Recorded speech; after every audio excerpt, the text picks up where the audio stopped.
Hello everyone, get ready with me for today's painting video. After long time මම canvas painting එකක් කරන්න යන්නේ. ඉතින් ඔන්න මේ චූටි කාලෙට මගේ oil paints වල හොඳටම දූවිලි. ඒ වගේම තමයි ඒකේ අර ඇතුලේ තියෙන oil එක leak වෙලා වැඩේ ඤාව් වෙලා තියෙන්නේ ඇත්තටම. දැන් ඉතින් මම ඔය ඒ ටිකත් සුද්ධ කරගෙන මගේ පේන්ටින් එකට ඕන කරන දේවල් ඔක්කොම ලෑස්ති කරගෙන චූටි වීඩියෝ එකක් කරන්න තමයි මේ ලෑස්ති වෙන්නේ. ඉතින් මගේ නම ත්‍රිෂ්. මම කරන්නේ පේන්ටින් වැඩ. ඒ කියන්නේ චිත්‍රාන්විත වැඩ, ඔය පෙන්සිල් ආර්ට්, තව එතකොට ලොකු කැන්වස් පේන්ටින් වගේ දේවල් කරනවා. ඊට අමතරව මම හොබි එකක් විදිහට රෙසින් අයිටම්ස් කරනවා. හැබැයි තාම මම ඒක බිස්නස් ලෙවල් එකෙන් කරන්නේ නැහැ. ඒක මගේ ආසාවට ෆ්‍රී ටයිම් එකේ මම කරන දෙයක්. මම ඉස්සරහට ඔයාලට පෙන්නන්නම් මම කරපු රෙසින් අයිටම්ස් ටිකක්. මෙන්න මේ අවුල නම් ඇත්තටම වෙලා තියෙන මම පහුගිය ටිකේ පේන්ටින්ග්ස් මොකුත් කරේ නැහැ. ඒකට හේතුව අනිත් බාරගත්ත පෙන්සිල් ආර්ට් වැඩ වගේක් තිබුණා. අනිත් එක සීසන් එකත් ඉවර වුණා. ඒත් එක්කම චුට්ටක් පේන්ටිං වැඩ නැවතුණා ඉතින්. ඔන්න මේ තියෙන්නේ මම වැඩ කරන මගේ පුංචි ස්පේස් එක. ඔය තියෙන්නේ ඔයිල් කරනකොට ගන්න ලින්සිඩ් ඔයිල් එකක්.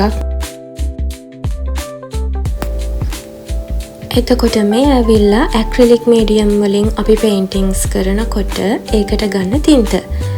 සමහර අය දැකලා ඇති රෙදි වල අඳින්න, එතකොට තව වෝල් ආර්ට් වගේ දේවල් වලටත් ඒක ගන්නවා. මේ තමයි අද මම වැඩ කරන්න හදන ලොකු කැන්වස් එක.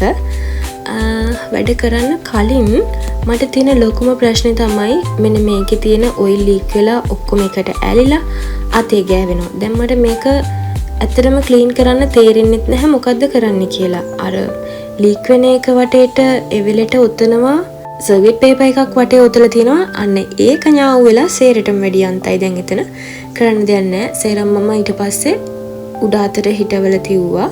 ඔය තියෙන මගේ පින්සල් ටික මට දැන් ඒ වගේම වැඩ කරන්න හිතෙන්නෙත් නැහැ. ඒව හොද්දටම ජරා වෙලා තියෙන. මොකද මම පින්සල් කනවා. මට වැඩක් කරන්න ඕනහම හැම වර්ක් එකකදීම වගේ අනිවාර්යෙන් එකම එක අලුත් පින්සලක් හරි ඕන. ඔය තියෙන ඉතින් මං ගෙනල්ලා ස්ටොක් කරන් තියන් ඉන්න දේවල් තමයි. අද මේක අද ගන්න ඕක තමයි. ඕකේ මම ගන්නකොටම ගත්ත නෝට් එකකුත් ඇතුලේ දාලා තියෙනවා. ඒකත් හොඳයි මොකද නෝට් පින්සල් ඔක්කොම ගල් වෙලා තියෙන්නේ. මෙන්න මේ ටේබල් එක. මේක මම හදපු එකක්. මොකද මට වැඩ කරන වෙලාවට ලේසි ඕකේ තියෙන ඒවා ඔහොම අරගන්න.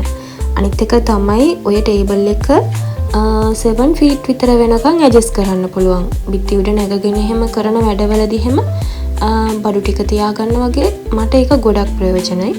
ඒ නිසා ඕක මමම කරපු එකක්. ඔය උඩ දාපු රෙසින් ඒකත් මමයි කරේ. හැබැයි මට හරිම සතුටුයි මේ රෙසින් එකේ මුහුදු රැල්ල හරිම ලස්සනට ආවා. මම හිතුවේ නැහැ එච්චර ලස්සනට ඒක එයි කියලා. මොකද මම ඊට කලින් කරපු ඒ වගේ මේ තරම් ලස්සනට ආවේ නැහැ. මේ ෆස්ට් ටයිම් තමයි මුහුදු රැල්ල මම ලස්සනටම දාපු. ඔය බලන්නකෝ එක කරකවන්නත් පුළුවන්. ඔතනින් තමයි ඇඩ්ජස්ට් කරන්න තියෙන්නේ.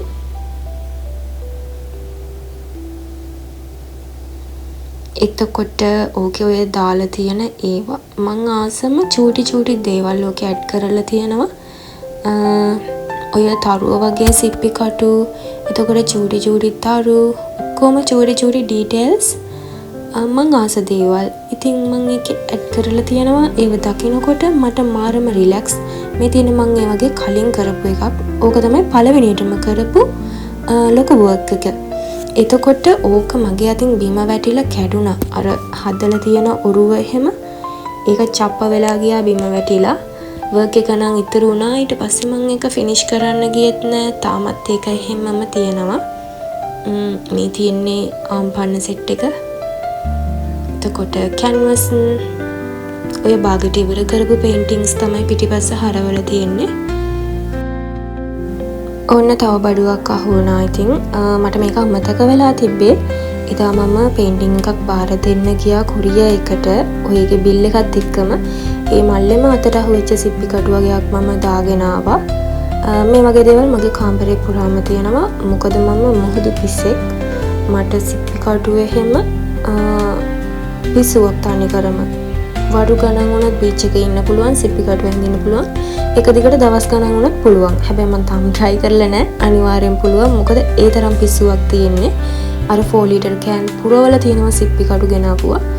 එතකොට මම මේ වගේම ආර්ට් වර්ක් කරනවා.